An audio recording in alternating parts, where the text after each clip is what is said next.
Welcome to the DSRX podcast, a raw exploration of regenerative relating through vulnerable shares, practical tools, and ecstatic experiments from our own long-term love story.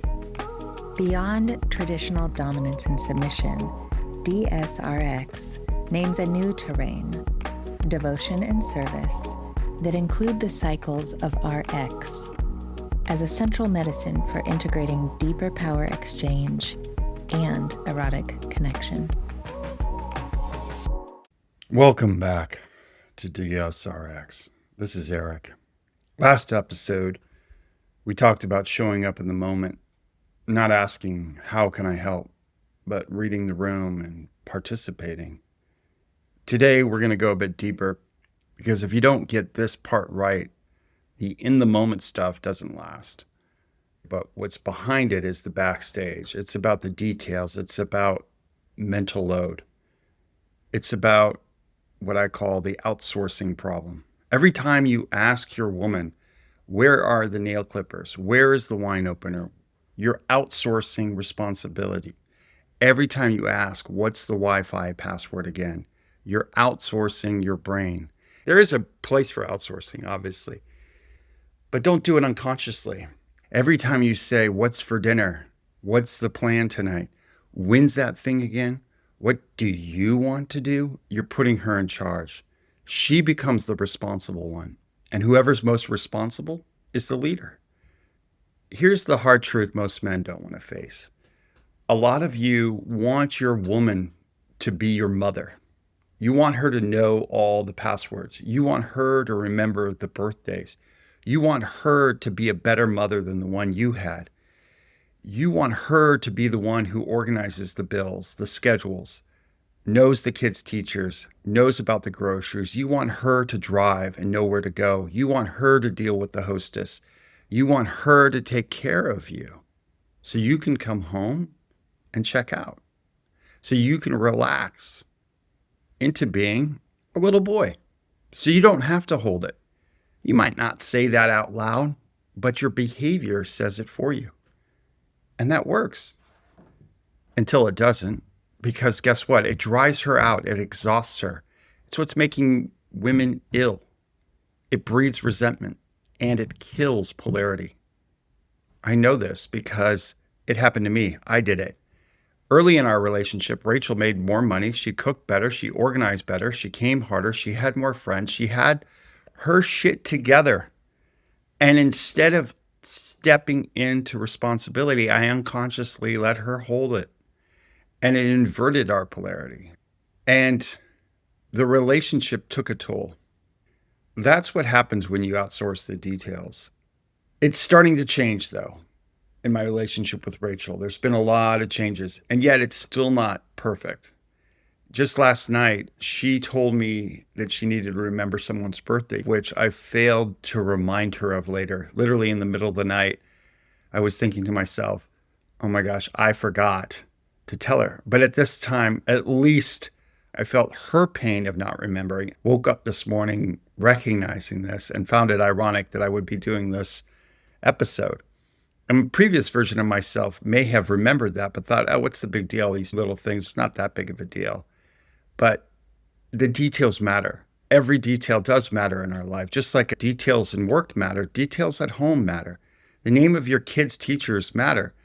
What your kids like specifically to eat matters. What she likes matters. Your grandmother's birthday matters. The details of our life matter. Why is it that on a job site, we have no problem thinking that the details matter and take that on, considering if we have any relationship with our work and being effective there, we know that the details matter. So at home, we somehow think it's the time for us to just check out. For example, if I'm on a job site and I take over a job site that's already in motion, the first thing I'm going to do is take inventory of that job. I'm going to go and see what's the status of the job. How far along are we? I'm going to take status on what are the tools that we have? What condition are they in? What are the vehicles conditions? What's the maintenance schedule for them? What do we have? What materials do we not have? And every detail will matter.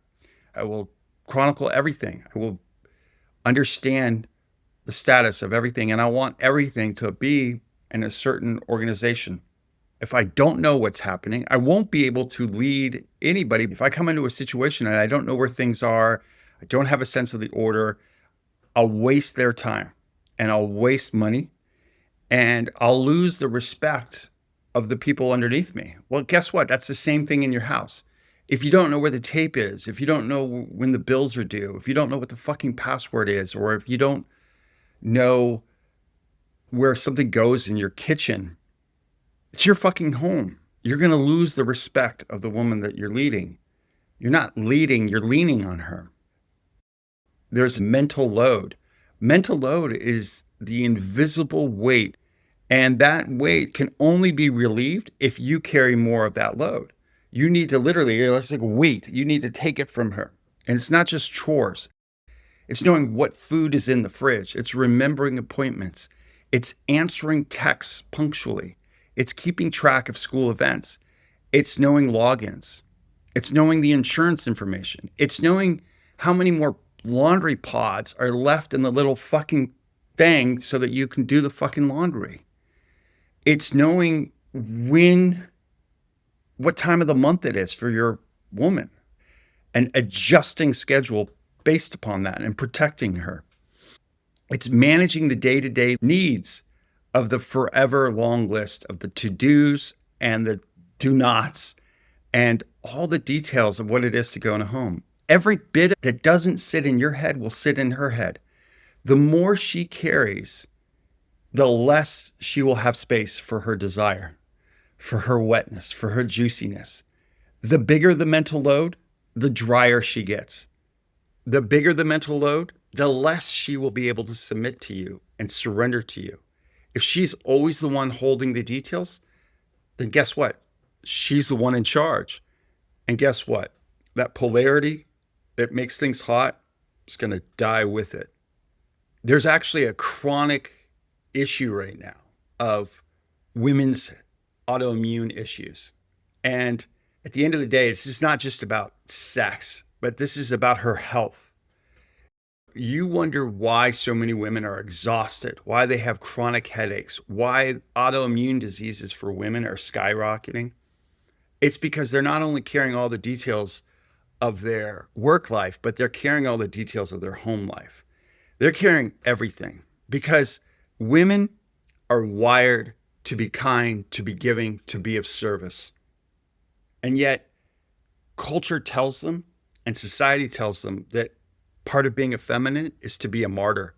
So that part of them that will pause or stop because they're overwhelmed, that switch is broken and they'll just plow past that.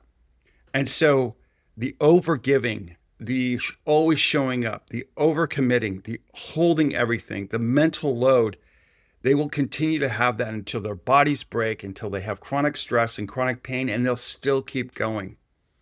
The headaches won't go away. The fatigue medicine that doesn't work won't fix it.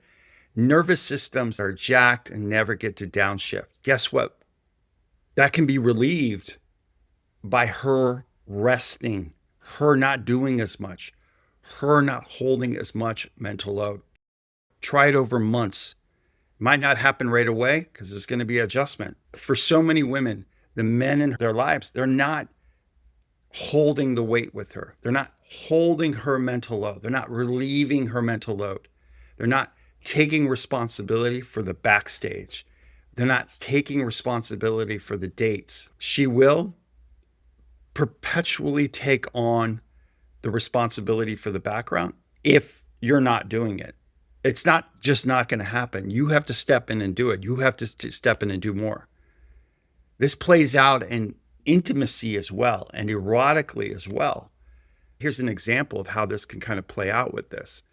If you're in the bedroom with a woman in an intimate situation, if you're touching her and you stop and ask, does this feel good?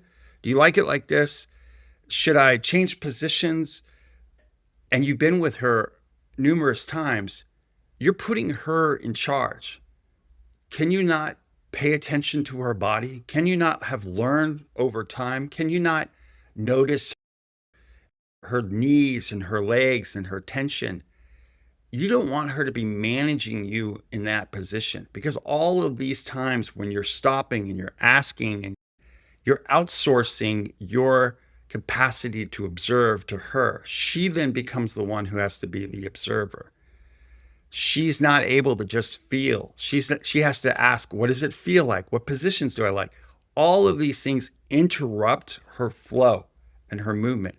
You need to be invested in her and her body in these movements in the same way that you would a machine or an animal that you had or anything that you were taking care of. You would be paying attention and being able to take care of this in a way that you would know these little sounds and little motions, so you would be able to act in a way that was appropriate.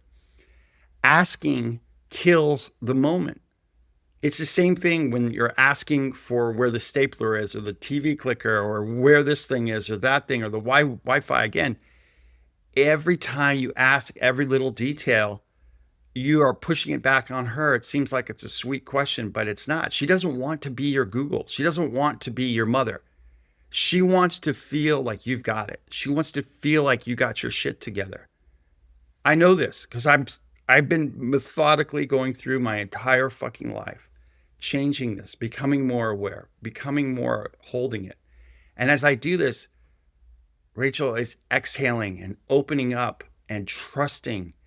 All of these things are what allow her, as you're holding, as you're taking on more weight, these things allow her to open up, allow her to be more wet, more juicy. So how do you shift this? How do you stop outsourcing and start holding responsibility? Like I said, with the job, step one, inventory. Don't even talk to her. Just pay attention. Start paying attention. If you don't even know it exists, you can't take responsibility for it. So she's going to hold things that you have no idea about. So start writing it all down. Literally, grab a fucking notebook, sit down, list everything in your life, every detail of your life. Not only the things that are the things in your life, like tools and kitchen utensils and furniture or whatever's in your life, but also the bills, the passwords, everything in the junk drawers, the tools, the car maintenance, the kids' teachers, the doctor's numbers. You're literally in the GTD method of David Allen's book. He talks about these dumps. First stage, you're just dumping everything out. Everything, birthdays, favorites, boundaries, and every little section. You're going to look around your life as if it is your responsibility, as if it's your company, as if it's your job site. And you have a map of that terrain. If you don't know the terrain, you don't know everything that's happening, you're outsourcing, you're not actually leading in that moment. It's unconscious outsourcing. Step two, take the time to learn about each thing that you're responsible for. The ignorance will keep you dependent unconsciously on your woman. Every time you ask, what's this thing, you're pushing the load back on her or the details. And the way to do this is pick one category at a time. Just like you would in most of our lives, you don't pick things. So like take over and just pick the kitchen and double down on the kitchen. Know where everything goes. If you even need to label things, label shit. Can you unload the fucking dishwasher without asking where things go? Do you know all the passwords of all the different fucking things? Do you have a system for all of that? Do you know where the streaming logins are, the pay logins? Write them all down, understand them all. Do you know when the oil changes are due or the maintenance schedule on the car or the license? Do you know the kids' friends' names? Do you know the kids' friends' parents that are really close to them? Do you know your kids' allergies? Your knowledge of this builds trust. When you know, she relaxes. Stop unconsciously outsourcing to her is step three. Start taking that away. You can outsource to someone else, but do it consciously and methodically and with a plan of sustainability, but not before you've taken responsibility for it and owned it. What's the plan for tonight? Every little question matters. That sounds small, but it costs her energy every single time. This is leaky. It's like a leaky faucet. And I've talked about this leakiness. Over time, it damages things. If you can Google it, I Google shit all the time. Simple things like salmon, cooking salmon, things that I know that she knows about. I'll just Google it. Asking stupid questions doesn't build intimacy. Don't let people tell you that. Like, competency builds intimacy. And if you're incompetent with something, at least know the fuck that you're incompetent with it and grow with it. If you can't remember it, write it down. Vulnerability is only sexy when it's not in stasis, meaning like you're moving through it, you're doing something about it. Use a notes app, use a calendar, use reminders. Your phone can be your brain. And step 4, a very important thing is start creating order in your life. And often that means you're going to need to simplify, because the easiest way to have more order is to have less. What I've found in my life is a massive simplification, and it's been extremely helpful. Everywhere where there's chaos, there's a load. There's heavy load. Disorder multiplies the mental load. When there's multiple junk drawers in our life, she feels that energy. She feels that. So you need to be disciplined about taking the time to create an order and then always returning these things to their spot. Build small systems, a hook for the keys, a bin for the mail, a shared calendar for appointments. If you don't have a fucking calendar, get a calendar and share it with your woman. Label, if you need to label things, be clear. The goal here, it's not necessarily perfection, but it's consistency. The more consistency you can provide, the more order you can provide, the more freedom she's going to feel, the more ease she's going to feel. It frees her from carrying it. If you're in a long-term relationship, yes, you have a lot more responsibility to carry. You're not only carrying the moment that you're in, but you're carrying all the moments behind that. You're carrying the foundation of her very life. Yes, it is a lot of work. Yes, it is complicated. Yes, it is really hard. But the bounce of it, the bounty of it, that guy that's in a one-off, he doesn't own her. He doesn't take care of her. He doesn't get to reap the benefits of a life with a woman, a beautiful, submissive, surrendered woman like I have. It's incredible. It's life-changing to wake up, to go to bed every moment, all the time with a woman in her feminine, in a surrendered space. And I noticed that the changes, as you make more and more changes in your life and you take more and more responsibility, there is a direct parallel between your capacity to take on her mental load and relieve her mental load that allows her to surrender, relax, and step into a more submissive space. All of this helps you and helps her step into this. As you carry more mental load, you step into your integrity, more into your vitality, into your strength, and into your power. These details have a compound effect to really start holding things. Every place in your life you can look at as an opportunity to increase polarity by bringing order, stability, and sanity to anything in your life. No longer are you looking to your woman to be your mother.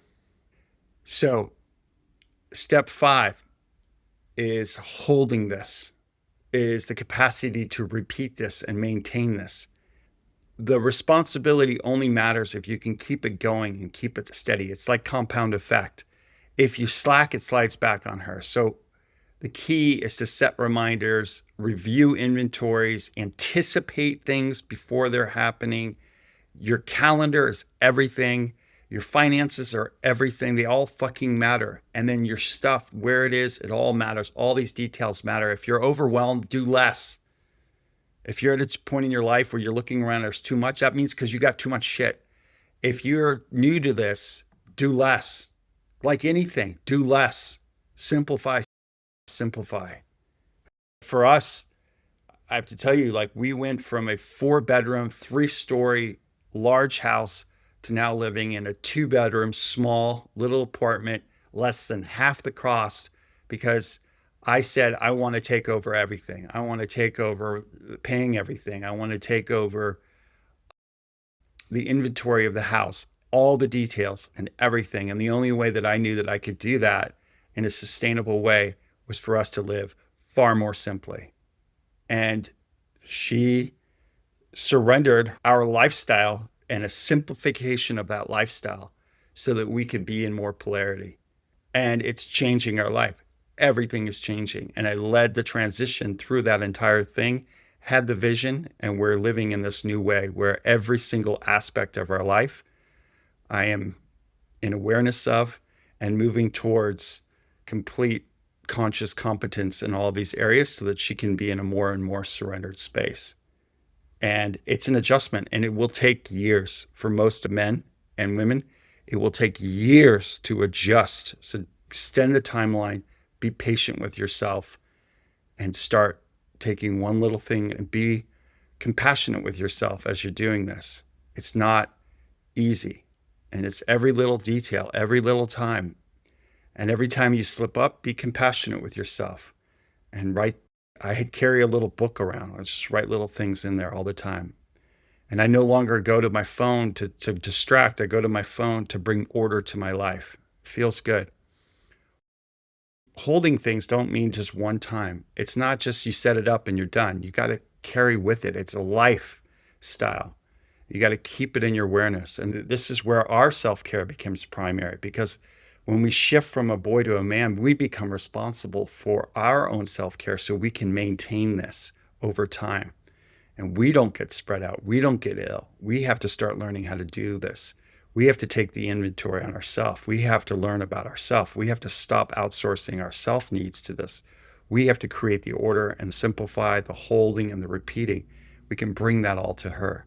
Because the more you hold, the less she has to hold. And the less she has to do, the more she can rest into you.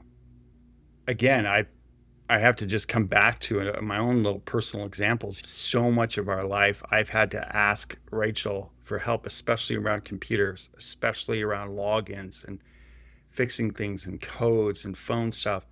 And here I am on a podcast that has to use a computer and has to show up to this. And so I've leaned in to making sure that there's a part of my life that's on a computer. I could easily just say, no, I don't want to do this. I love construction because there's no computers. But it has served me to lean into my challenges and lean into the things and to have things in my life that force me to show up to it so I can do better with it.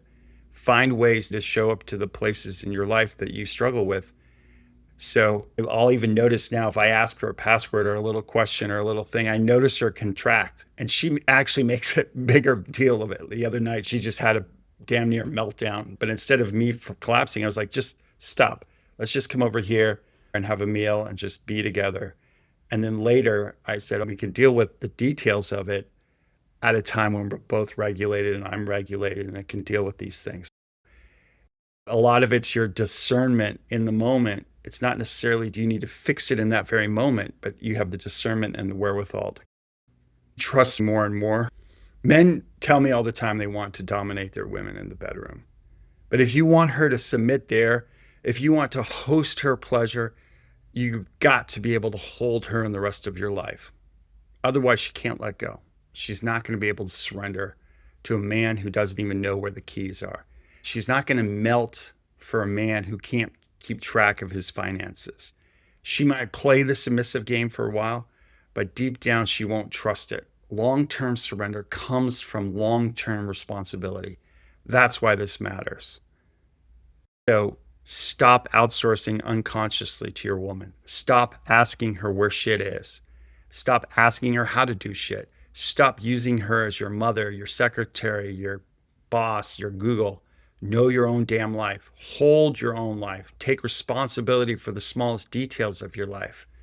As you do, she can finally let go. She can relax. She can trust. That's when polarity comes alive. That's when intimacy deepens. That's when the sex gets hotter. And be kind to yourself in this process. If this landed with you at all, keep walking with us, both Rachael and I, at DSRX_studio. Click the link in the bio to sign up for our weekly email list. That's where we share episode updates and free resources to help you practice this work in your own life. I'll see you next week.